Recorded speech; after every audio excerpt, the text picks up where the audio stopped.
আবারও উত্তপ্ত দক্ষিণ চীন সাগর। বিতর্কিত এই অঞ্চলের একটি দ্বীপের কাছে নোঙর করা ফিলিপাইনের জাহাজকে উচিত শিক্ষা দিল বেইজিং।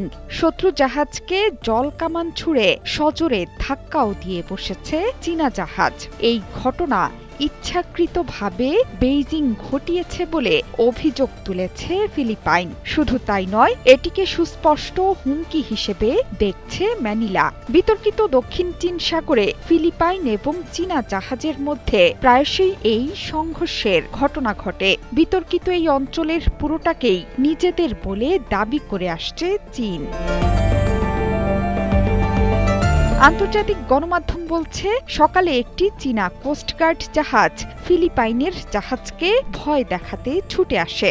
এ সময় ফিলিপাইনের একটি জাহাজে জলকামান ছুড়ে মারে চীনা জাহাজ।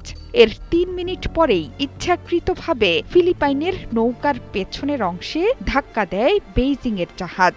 এতে করে জাহাজের কিছুটা ক্ষতি হলেও ক্রুদের কোনো আঘাত লাগেনি। ম্যানিলার কোস্টগার্ড বলেছে যে ঘটনাটি স্প্রাটলি দ্বীপপুঞ্জের অংশ থিটু দ্বীপের কাছে ঘটেছে। সেখানে বছরের পর বছর ধরে সার্বভৌমত্ব দাবির চেষ্টা করে আসছে বেইজিং।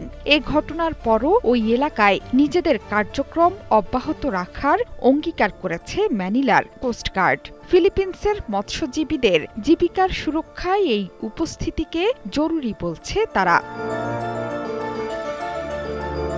গত মাসেও বেইজিং নিয়ন্ত্রিত বিতর্কিত স্কারবারো শোলের কাছে আরেকটি মাছ ধরার জাহাজে জলকামান ছুড়েছিল চীন। আগস্টে একই শোলের কাছে ফিলিপাইনের একটি টহল নৌকাকে তাড়া করার সময় ২ চীনা জাহাজের মধ্যে সংঘর্ষের ঘটনা ঘটেছে।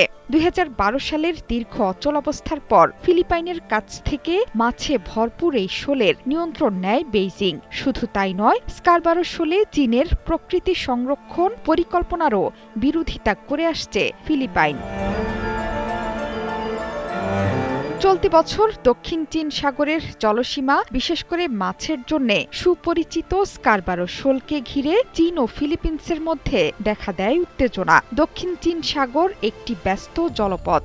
এই পথ দিয়ে ৬০% বেশি বৈশ্বিক বাণিজ্য হয়। প্রতি বছর সমুদ্রপথে $৩ লাখ কোটি বেশি বাণিজ্য হয়, যে জলসীমায় এর বেশ কিছু অংশের মালিকানা দাবি করেছে ব্রুনেই, ইন্দোনেশিয়া, মালয়েশিয়া, ফিলিপিন্স ও ভিয়েতনাম। এছাড়া সম্প্রতি দক্ষিণ চীন সাগরের বিতর্কিত স্কারবারো শোলে চীনের প্রস্তাবিত প্রাকৃতিক সংরক্ষণ এলাকা গঠনের পরিকল্পনাকে ঘিরে গভীর উদ্বেগ প্রকাশ করেছে ফিলিপাইন। দেশটির সশস্ত্র বাহিনীর প্রধান বলেছেন, এই শোল যেন কোনোভাবেই সামরিকীকরণ না হয়, সেটি অত্যন্ত গুরুত্বপূর্ণ। গত মাসে স্কারবারো শোলে সংরক্ষণ এলাকা প্রতিষ্ঠার ঘোষণা দেয় চীন। এই ঘোষণাকে দখলের স্পষ্ট অজুহাত বলে আখ্যা দিয়েছে ম্যানিলা। জোহরা চৌধুরী সেতু, ৭১।